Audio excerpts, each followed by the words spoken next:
over to you, Rachel. Okay. Hi, everybody. Welcome to this session, which is 4-4. Just to let you know that the first speakers are sadly ill today, so they won't be able to present, but we're going to shift everything forward. So the second and third speakers are here, and so we're going to start with the second one and then move to the third one. Just to let you know, we are recording this session, and each speaker is going to speak for about 20 minutes, and then there'll be 10 minutes for question and discussion after that. Feel free to put your questions or comments in the chat, or to put your hand up. We're a small group, so I'm sure we'll be able to see you if you put your hand up too. So thanks for joining the session. Really pleased now to introduce our first speaker, who's Joyce Aguiar from Portugal, and over to you, Joyce. Looking forward to your talk. Hello. So good afternoon to all. Thank you for being here in this final panel in this conference. I will share my screen.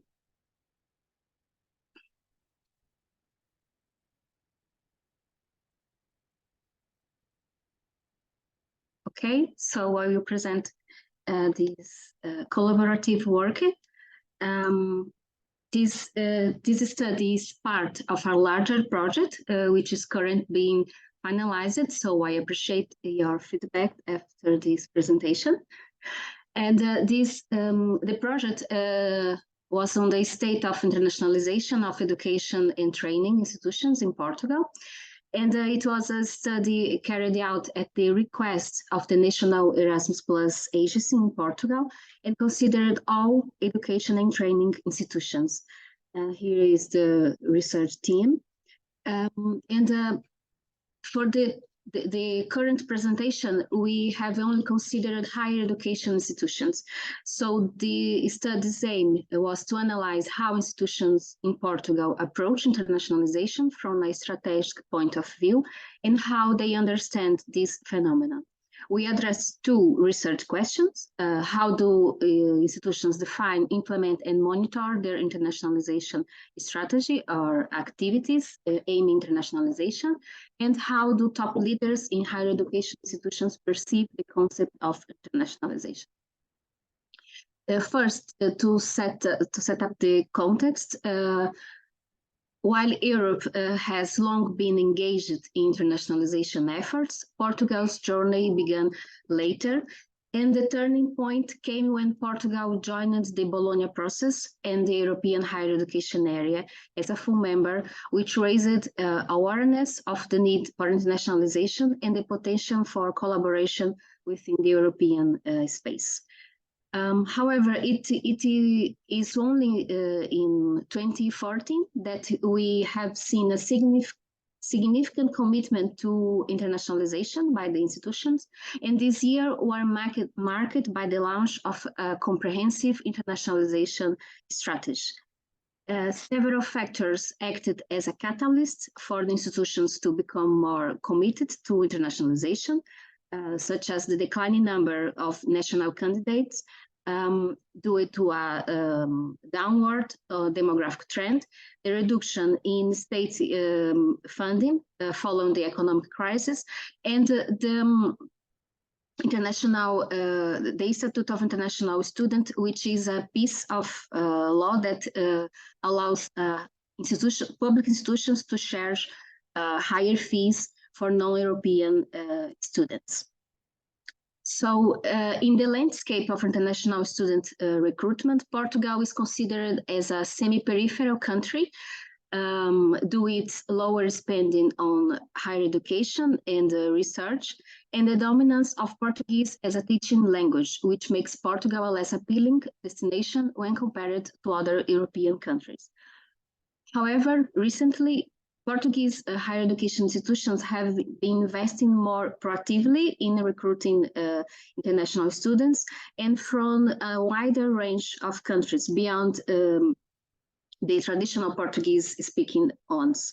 For instance, students from Italy, Spain, Germany, France, and from some Asian countries have become more numerous and start to gain visibility in the Portuguese scenario. So here we can see the evolution of the number of international students in darker blue. And if we look at the ratio line in orange, we can see an upward trend, which becomes more pronounced from 2014 onwards, the year of this decree law. And so the ratio has grown from 7.3% to over 16% in the last 10 years. In Portugal, higher education is not free. However, public institutions have a limit on how much they can charge students. And the Portuguese system is binary, including universities and polytechnics, belonging to public and private sectors. Institutions have different levels of social and academic prestige from the student's point of view, with public institutions having more prestige than private ones and universities more than polytechnics. Location is also important, with more than half of all higher education institutions in the country belonging to the two largest cities, Lisbon and Porto, and which means that the largest number of national and international students as well are concentrated in these regions. So what our hypothesis is that this difference between types of higher education institutions may also be reflected in their levels of internationalization.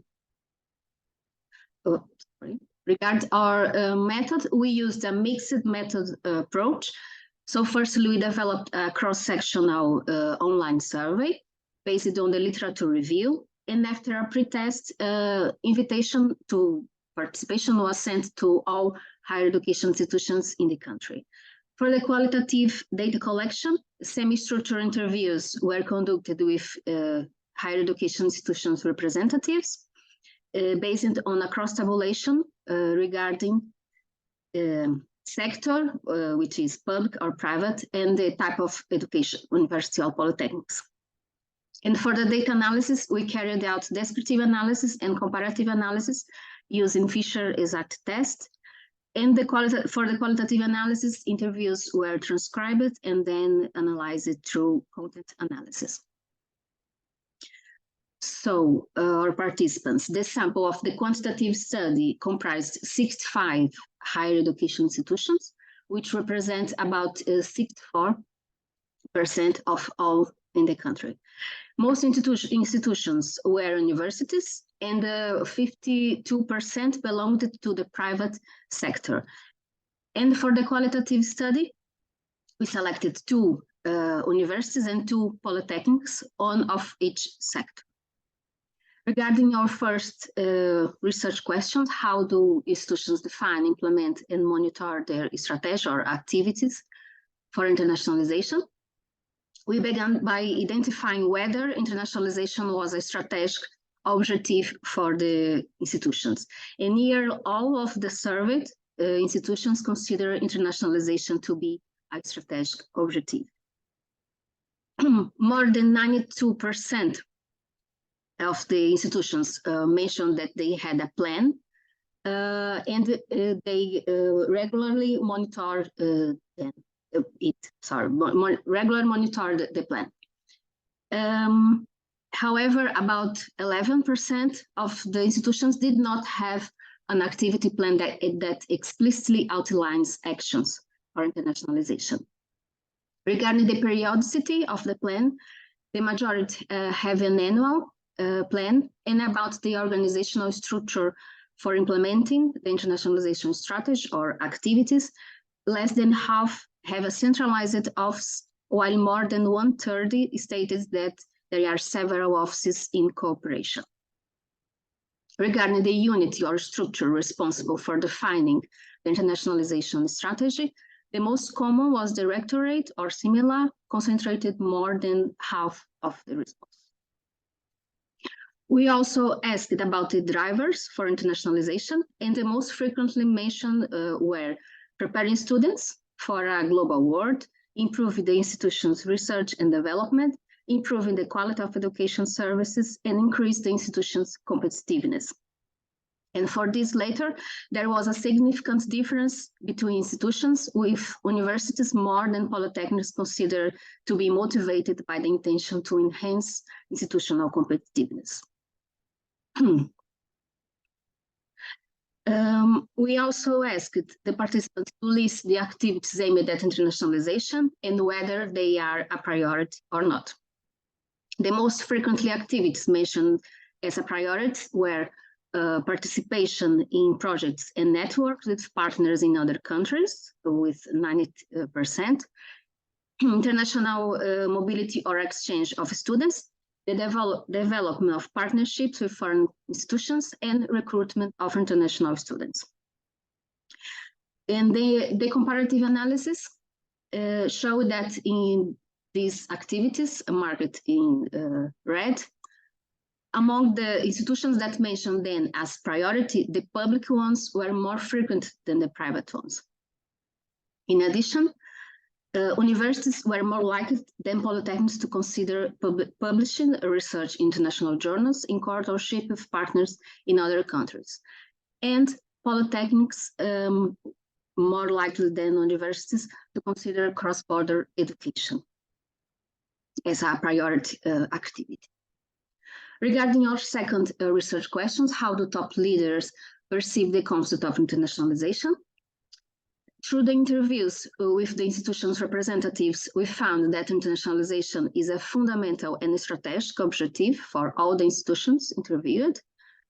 As these quotes from representatives of private sector highlight, the importance of internationalization is as great as the other objectives we have in our strategic plan.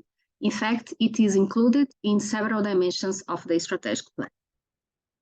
And this one mentioned that for some years now, internationalization has been one of the main objectives.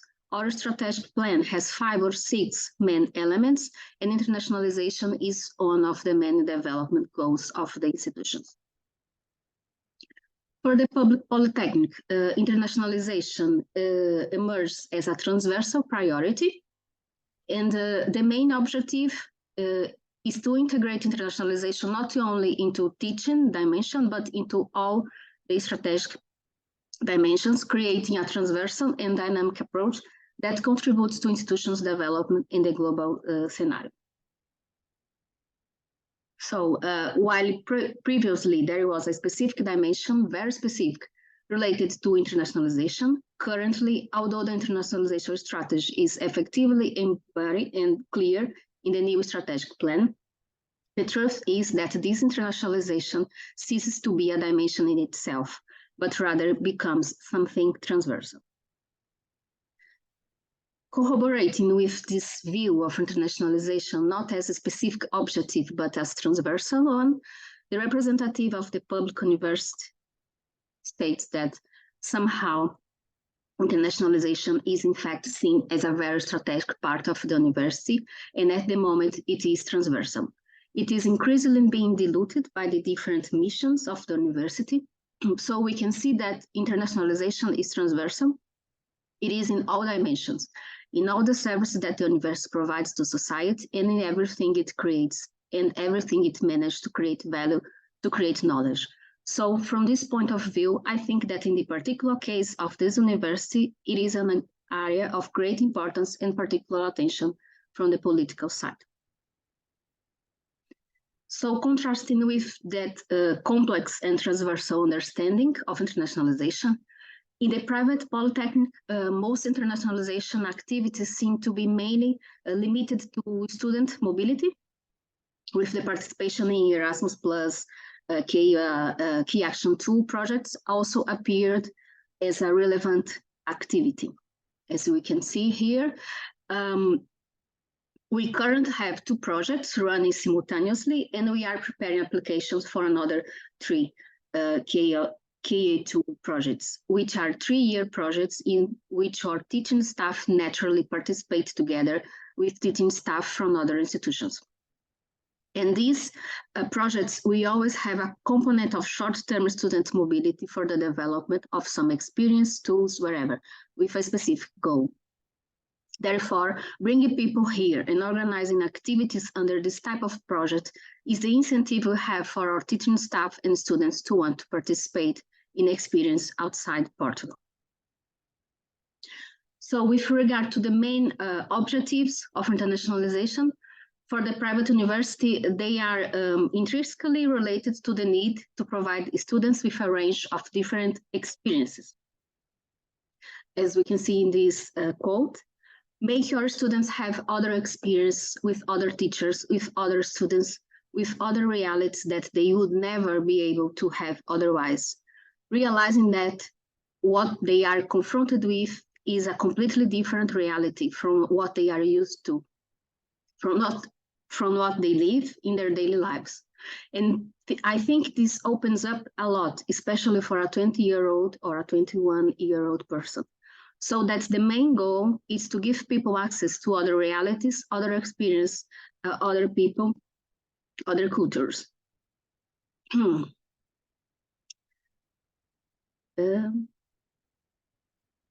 Sorry. Okay, so we found that internationalization, especially for institutions from the public sector, is understood as openness to our international environment and goes far beyond the issue of mobility students, encompassing many other dimensions. As we can see, this quote from the representative of the public university, there is a lot of the idea that internationalization equals mobility students, and that for any lecturer doing joint research who publishes with their peers at European level or outside Europe, she realized that internationalization is in practice in all dimensions of the university, in everything it does, in all its projects, much in research. So internationalization, from my point of view, is the capacity that a university has to work in an international context, not only in its local context, but also in its international context, and above all, bringing a lot of added value through that international exposure that it has. Internationalization is the ability to work, to be competitive, to be attractive in an international context. So some final thoughts. In conclusion, our study sheds light on the landscape of internationalization in Portuguese higher education, and it underscores the significance as a strategic imperative for institutions, both in terms of teaching and research. The data reveal that institutions usually employ a formal strategic approach, and each institution has specific objectives and activities to promote internationalization. The comparative analysis also reveal some distinctions between universities and polytechnics, as well as public and private institutions. Universities tend to emphasize competitiveness and international research collaboration more than polytechnics, and public institutions place a greater emphasis on joint program, internationalized curricula, and research publications in international journals involving international teams. The qualitative analysis confirms and complements the quantitative results. The findings indicate that while there is a consensus that internationalization is crucial for higher education institutions, the interviewed institutions share diverse objectives for internationalization, ranging from providing diverse student experience to enhancing research capabilities. Through the interviews, we found that there is a common understanding among the institutions that internationalization offers opportunities for knowledge sharing, institutional improvement, and the development of the students as global citizens. And this broader concept of internationalization implies that it's not just a standalone objective. Instead, it affects all aspects of an institution's activity, including research, innovation, and human resource, among others. From our findings, public institutions seem to have adopted this comprehensive approach to internationalization more than private ones. As limitation of this study, we can mention that while we aimed for a representative sample for the quantitative study, the qualitative may not capture the full diversity of all Portuguese higher education system. So further research with a larger and more diverse sample could provide a more comprehensive understanding in this regard. And our findings highlight the importance of internationalization in improving the development of Portuguese higher education institutions.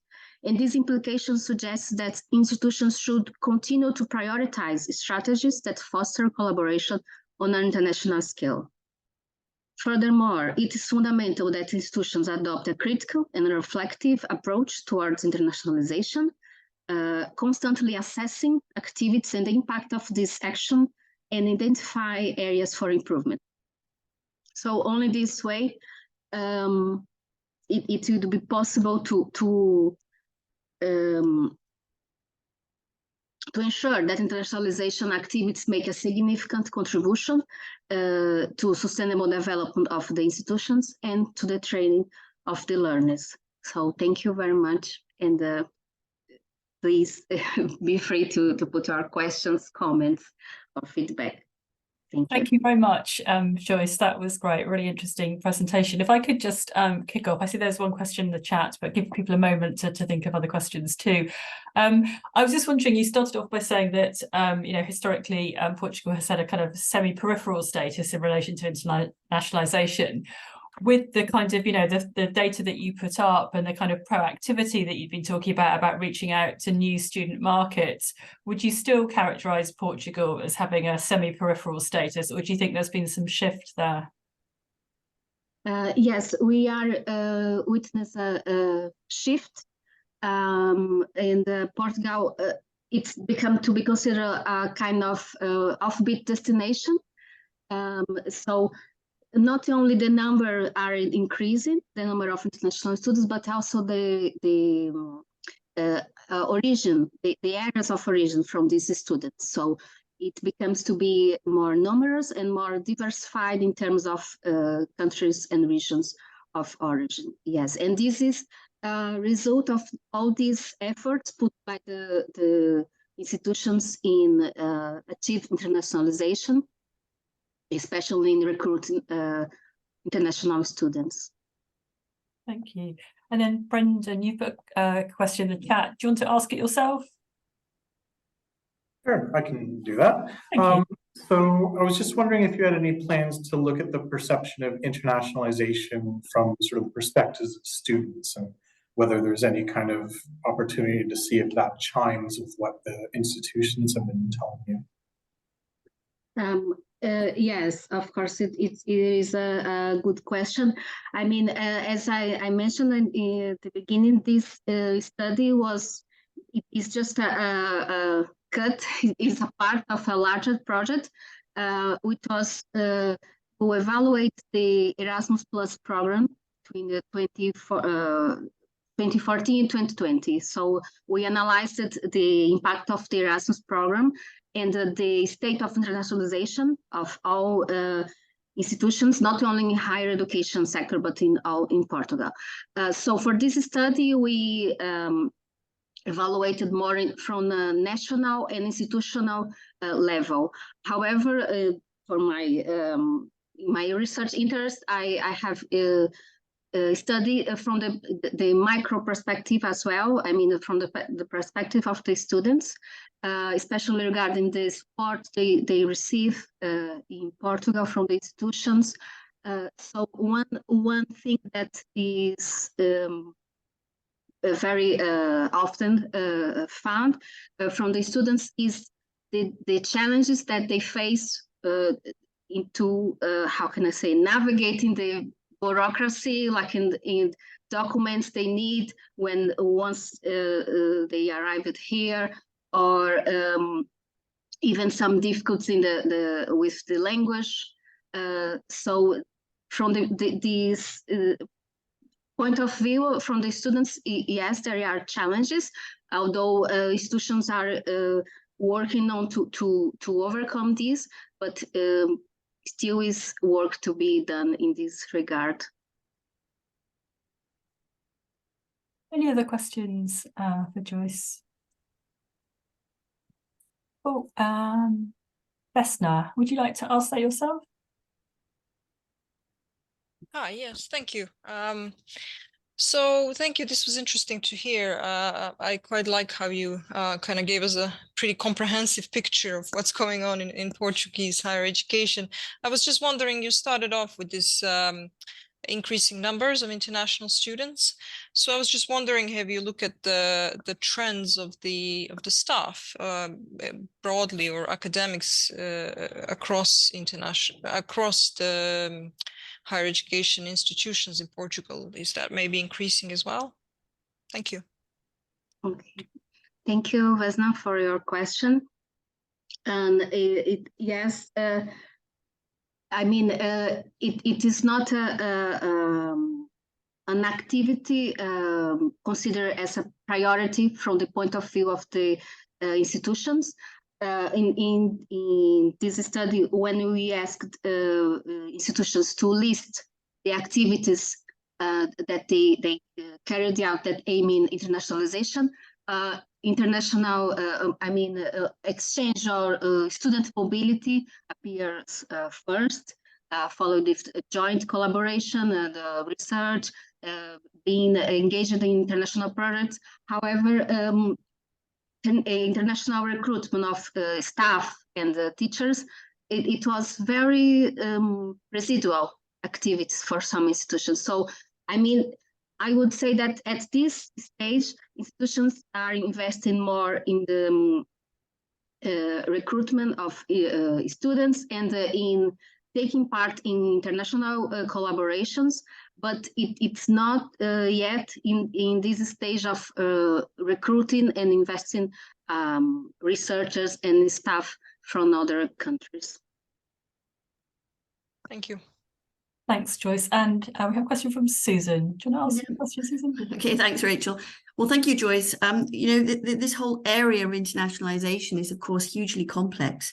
And as you mentioned, there are certain drivers and motivation factors for this, partly to do with marketization, partly to do with making a country that you describe as more peripheral to become one of the, you know, slightly more known players and so forth.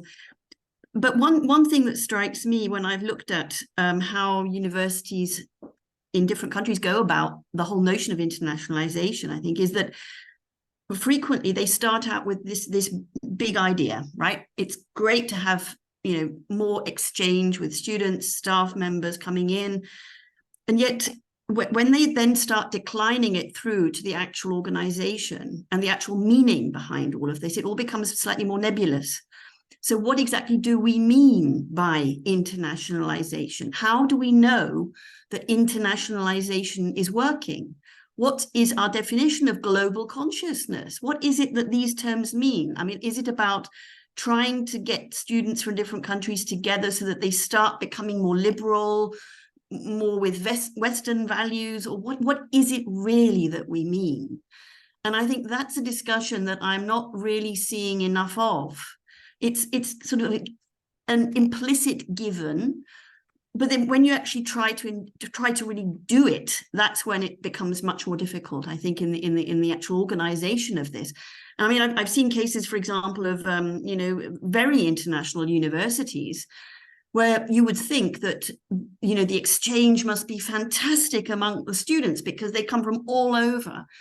And yet, if you don't really engage with trying to break down those cultural barriers, for example, that you might end up with no internationalization, apart from the students being there in person and maybe taking part in a program, but staying amongst themselves and not engaging with, for example, you know, Portuguese or Italians or other students. So, you know, you need to, you know, this isn't a criticism of you at all. It's just, I think it's something that universities need to really engage with before they start talking about internationalization as a strategic plan. Thank you. Quite a lot of big issues there. We've only got 1 minute for your answer, I'm It was afraid. more a comment rather than a question. I don't know if you wanted to respond. I mean, clearly there's a huge academic literature which is addressing those kinds of points. But Joyce, do you want to make any comment in relation to your research? No, thank you, Susan, for this reflection and for this comment. I think it's very relevant and very interesting always to put ourselves in this position of reflecting of what kind of internationalization we are talking about this. So I think it's a very important point. And yes, I agree that in many cases, even within the same institutions, we can have different points of view depending on the person that we interviewed. I mean, from the interviews that we conducted for this study, we found that it seems that for the public institutions, they have a more complex and understanding of internationalization, while for private institutions, for private sector, internationalization was more related to activities. I mean, restricted to activities aiming internationalization, but not the concept of internationalization. So, but thank you for your comment. Thanks, Joyce. I think we'll have to leave it there, but thank you very much for a really thought-provoking presentation. Great. So we're going to move on now to Brendan Harrison, who is going to talk to us about examining the impact of distance learning in the context of international mobility. So Brendan, would you like to share your slides, please? And do start when you're ready. And you can see that all right? All right, well, yeah, thank you for having me in the panel and for to the organizers for putting this together. As you mentioned, Rachel, I'm going to talk through a bit around looking at the impact of distance learning in an international mobility context. So we originally planned on having this presentation done by myself and my colleague Susan Marengo, who was very deeply involved in this project, but she's moved on to a new position as of last week. So we're very excited for her in that position, but obviously now that just leaves myself to tell everybody about this work that we did. So just a quick overview of where I'm going to go through with the presentation. So I'm going to start with a quick kind of introduction around Commonwealth scholarships and the context in which it operates and background for the project that we ran. We'll go through some of the data collection activities that we did and the sources of data that we used. And then we'll look at a few different kind of experiences or perspectives from the different stakeholders that are involved in this project or this program. So that includes scholars who are recipients of the scholarships and who do the distance learning study, employer perspectives, and I'll touch on that a little bit more a bit later, and as well as sort of the university provider perspective, so the UK institutions that run the distance learning courses, as well as partner perspectives, as a number of the universities run those courses in partnership with an organization based somewhere elsewhere in the Commonwealth, and they kind of provide feedback around kind of the course design, making sure it reflects local context and information, and feeding in knowledge about the spaces in which they operate and the subject areas in which they operate. So just to begin, the background for Commonwealth scholarships is it's part of a larger suite of programs called the Commonwealth Scholarships and Fellowships. So the program as a whole was started in 1959 as the United Kingdom's contribution to the Commonwealth Scholarship and Fellowship Plan. So the CSFP was an agreement that took place between Commonwealth governments to encourage mobilities between Commonwealth countries in a kind of higher education or professional fellowship context in order to encourage kind of relationships, kind of understanding between countries, and just to encourage kind of flows between countries that are members of the Commonwealth, and to support sort of higher education in those spaces. Currently, the Commonwealth Scholarships Program in the UK, which is what this program is a part of, has 5 different types of scholarship programs and 1 fellowship program. So there's a number of Commonwealth scholarship programs that different countries run, but I work at the secretariat that runs the one for the UK. And the 5 different types of scholarship we have there are 2 master's programs where the students will come and study at a UK institution.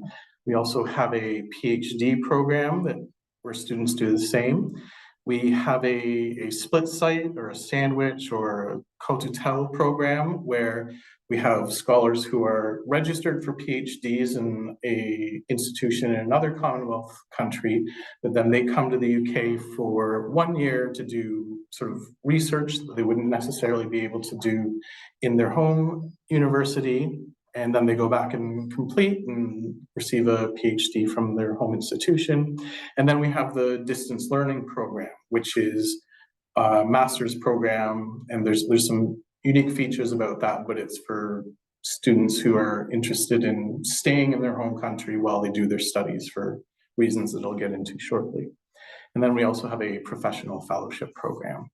So the overall goals of the Commonwealth Scholarship Program is just to enable sustainable development in the Commonwealth long term. So we previously were largely funded through DFID. After the merger, we are now largely funded by the FCDO. And a little bit about the Distance Learning Scholarship Program in particular. So it was started in 2001 as part of a sort of a drive to diversify the different types of mobilities that are offered by Commonwealth scholarships. So the split site program was also an example of that. And then the first cohort of distance learning scholars started their studies in 2002. As of this year, we've had approximately 4,000 scholars from about 41 different Commonwealth countries take up the award. Excuse me. The countries that are sort of most represented in that scholar group are Kenya, Uganda, Nigeria, India, and then Zambia, Ghana, and Tanzania also have strong representation in it, but it is open to, I think, approximately 2-3 dozen Commonwealth countries at any one time. So the other aspect of this program is it's meant to provide training that's not otherwise available to students in their home country, and for students who want to stay in their home country while they study. And as I mentioned, we'll get into those motivations shortly. And there's a few unique features about this program that set it apart from our other scholarship programs, one of which is that students are allowed to study part-time for their degrees, which many of them do. And I'll get into that, some bit of foreshadowing. And there are also options for scholars to exit the program earlier than the completion of their degree. So they can exit with sort of a lower qualification, which many actually take up the option for doing. And I'll touch on that a little bit shortly as well. So as far as the data collection and sources for this work, the idea of this project was that we were going to do a program evaluation for this particular scholarship scheme. And as mentioned, there's a few different stakeholders involved in this. There's the current scholars, or the students that are currently on award. We did look at some data related to alumni and the outcome employment and kind of work, sustainable development work that they were involved in. We also flagged the employers of current scholars as a significant stakeholder group, as one of the major selling features of the program is that scholars can continue their work as they do their studies, and that's something that many of them sort of take advantage of. So we wanted to talk to the employers and get a sense as to how they were applying what they were learning in the workplace. And we also wanted to talk to the university providers, or kind of the program leads, as well as the delivery partners that some of whom they worked with. So this is just a selection of the research questions that we had for the project. There was a number more, but these are the ones that I'll kind of touch on for this presentation. So for the scholars and alumni, we were interested in the motivations for applying to this particular program, as opposed to sort of a in-country study option, what drove that. We also wanted to know what the impact the scholars were having on their workplaces while they were studying, as I mentioned. And we were also interested in sort of exploring why is it that the scholars opt to exit the program early? What's kind of drivers for that? We also wanted to ask the employers kind of what changes they saw in their staff's knowledge and skills and how they were applying that, as well as the impact that the scholars had on their workplaces while they were studying. So just trying to do a bit of triangulation with that. And then for the providers and the partners, we were curious about the impact of the presence of CSC scholars in the online classrooms and study groups, And we were also interested in investigating how the program sort of supported partnerships between the providers and the partner organizations. So the data sources that we used for this project, we had a slew of existing program data related to scholar take-up and application numbers and kind of completion rates, the different subject areas that they were studying. We also have a slew of existing evaluation data that we have. We have a relatively mature evaluation survey framework that we use and that we sort of collect data on every year, including baseline surveys before scholars start. The distance learners do a series of on-award surveys, and then we also follow up with alumni sort of in the 10-year period afterwards. We also did a few bespoke surveys with some of the specific stakeholders. So while we do have this sort of ongoing surveys for the scholars, we did insert a few questions specific to the research questions for that year, but then we had sort of specially designed surveys that we sent to the providers, to the partners, as well as to the employers who we sort of got contact information for through the scholars. With their permission, obviously. And then we also did a set of key informant interviews after the surveys, where we looked at kind of instances where we had contacts and people who were interested in doing interviews that were all involved in particular programs. So we developed a series, of cluster case studies where we talked to providers, like some combination of providers, partners, scholars, and employers to try and give a sense as to how that program was having an impact from different angles. So the first thing that we were interested in was the motivations as to why scholars were applying for a distance learning program. You can see here, this is kind of a summary of the results to that question. The majority, it was a multiple response question, so that's why it doesn't add up to 100. But the majority were interested in higher education scholarships. A lot of them were very much interested in a particular study program that they wanted to pursue. Again, a number wanted to continue working during their studies, which was quite interesting and sort of supported the notion that the part-time element was a selling feature for the program. Although if you look further down, you can see I wanted to study part-time was only chosen by 30%. And then, about two-thirds, 3/5 were also wanting to specifically apply for a Commonwealth scholarship. And then about half were interested in distance learning scholarship. And we did a bit of kind of background research on this, and we found there weren't a ton of scholarships available for distance learning, and particularly sort of international distance learning. So that was an interesting bit of finding for us as well. And then, a fair few didn't necessarily want to travel or had other personal commitments as well. So it is kind of reaching a demographic that we wouldn't necessarily be able to reach with the normal or sort of the standard mobility programs whereby they would travel to the UK to do their studies and then go back. And that's kind of one of the overarching themes of the work that we do, is trying to provide as much accessibility to this kind of opportunity as possible to as broad a group of potential scholars as possible. And then just kind of quickly, some of the knowledge and skills they developed. These are kind of standard questions that we ask. You can see the reported changes are quite strong across all the different areas. And this is actually quite consistent with the reported responses for other programs. So there's not really much in the way of difference in this knowledge and skill development that scholars report for this program compared to, say, the in-country master's programs or the PhD or split site programs. So the sort of initial impact of sort of creating that knowledge and skill development is quite strong. And you can see the data sets relatively large compared to some of the other charts we'll look at. So it is quite, it helps kind of bolster the sense that this is indeed happening. And then just quickly, we do ask them kind of what their employment status is during their studies. And as you can see here, full 4/5 do continue with full-time paid employment. So they're continuing their work, they're continuing to work full-time, another 6% continue part-time, and another 5% are self-employed. But this just kind of reinforces that option for studying part-time is important. It allows them to continue with their work, and it provides a upskilling opportunity for people that wouldn't necessarily be available if they had to do full-time studies, and an international one at that. So we also asked them kind of how they apply those knowledge and skills in their workplace.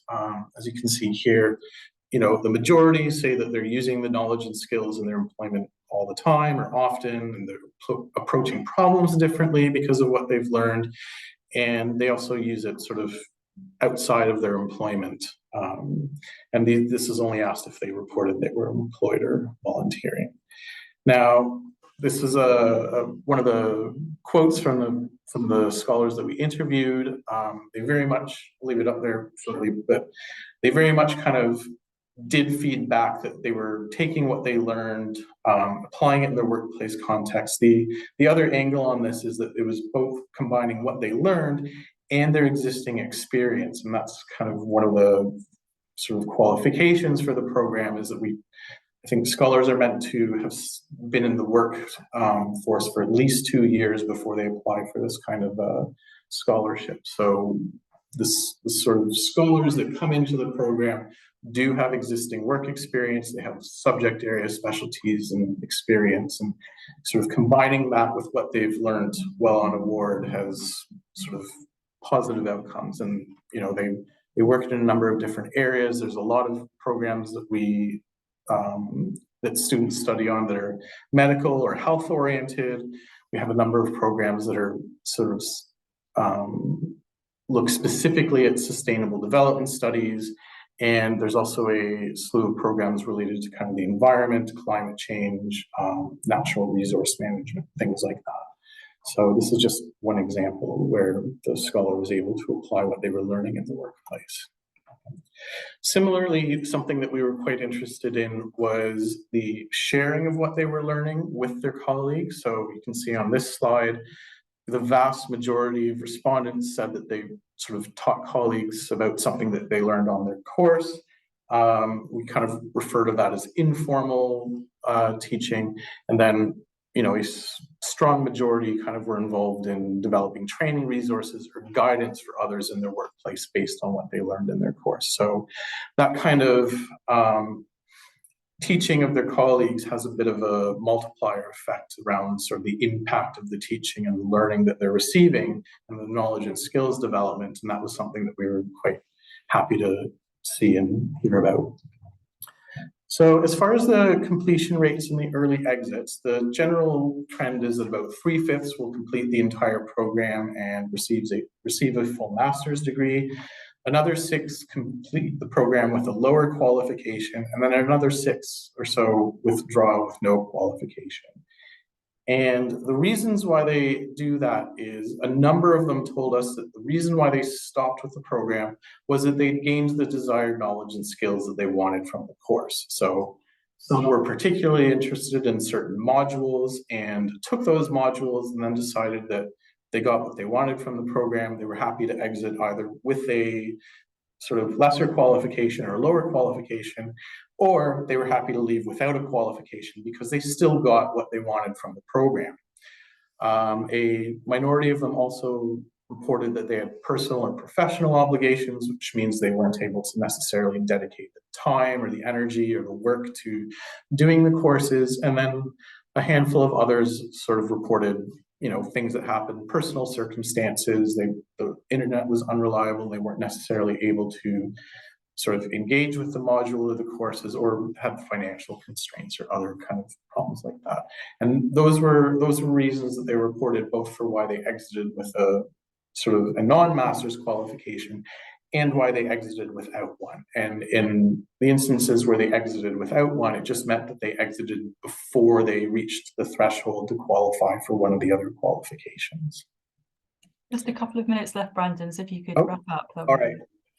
So This is the employer feedback. You can see sort of similar or higher rates for the different kind of changes to knowledge and skills. So we had a bit of triangulation there. That was quite good to see.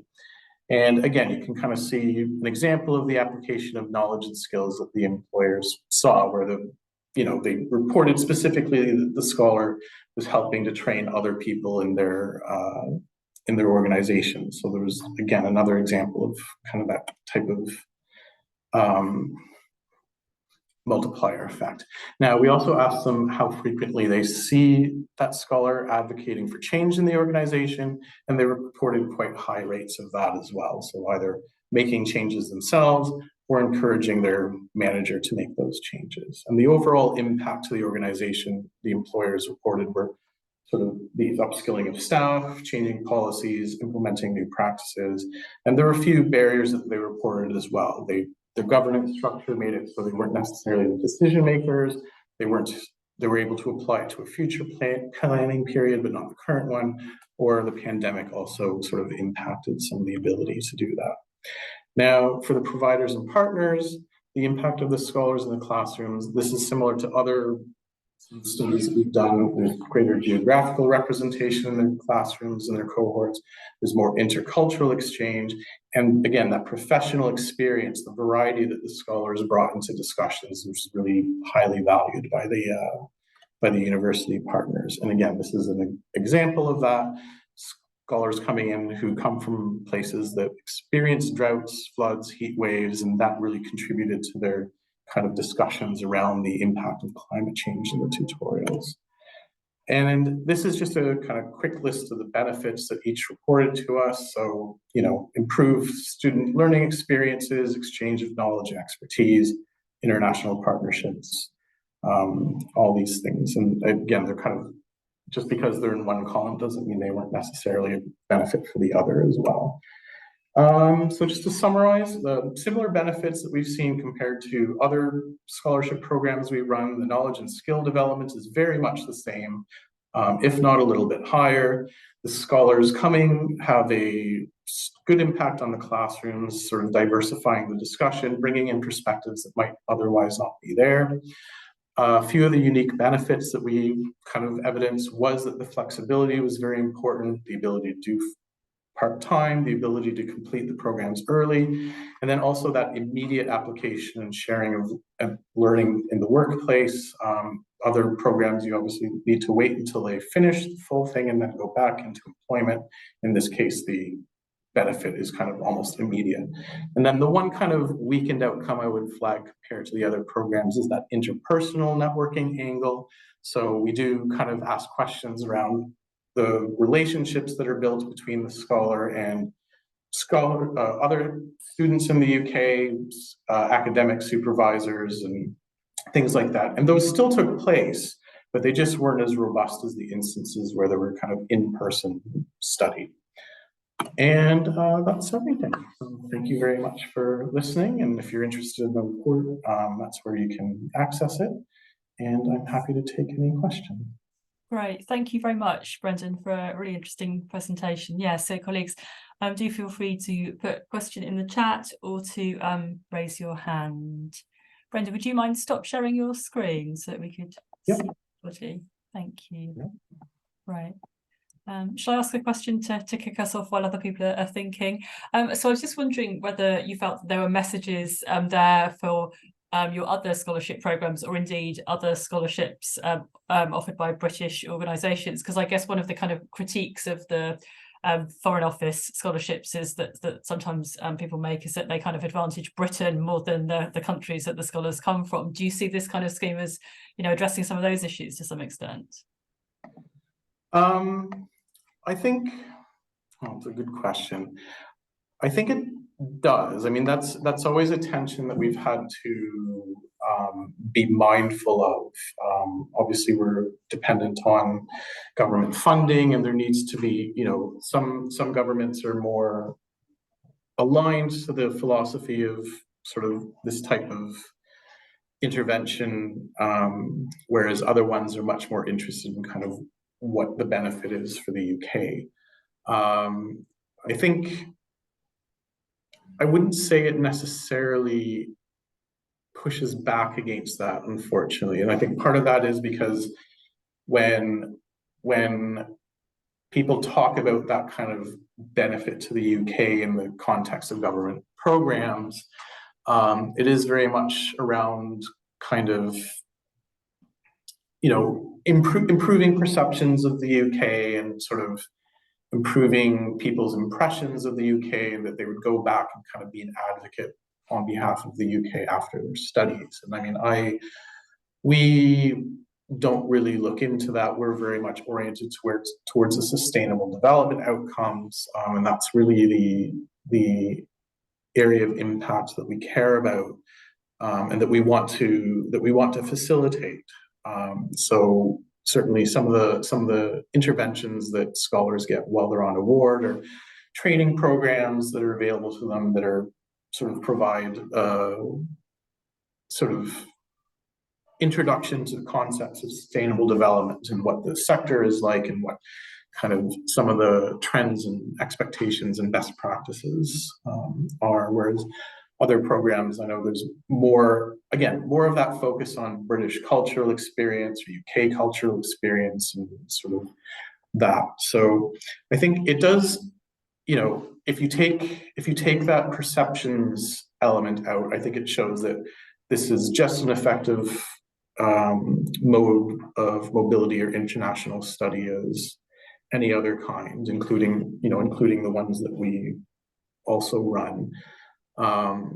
But you do get that question around, if the relationships that are developed are less strong, is that still kind of what they're looking for? And I would say it is, but again, this program is meant to do something different to some of the other ones.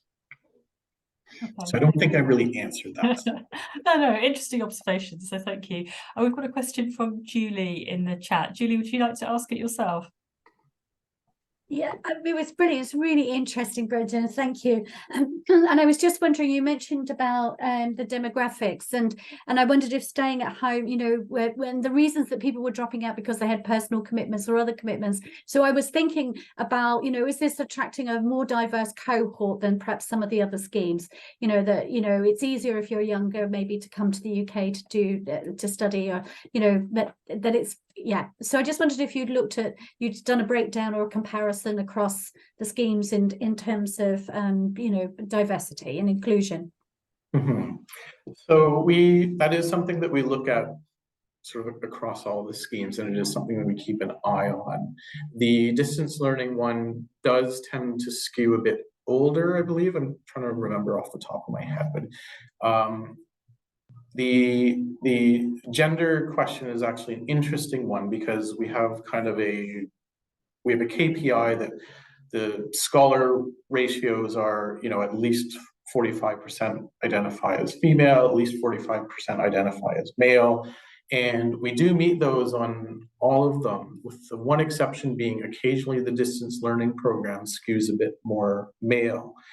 And that was one of the research questions that we had, is why is this taking place, right? We've been relatively successful in the other programs in kind of achieving those metrics, and we wanted to know why for this one. Now, without getting too into the weeds, there's different routes that scholars get nominated for these scholarships depending on the program. And the way that the distance learning scholars are nominated is they apply to the university, who shortlists the candidates, and then our governance commission sort of confirms that list and sort of makes changes. Now, we ask the providers, you know, we've seen this skewing. It also has a skew towards scholars from Africa as well, which you might have been able to pick up from the sort of short list of where most of the countries are. In Commonwealth, you know, there's a lot of African Commonwealth countries, but there's also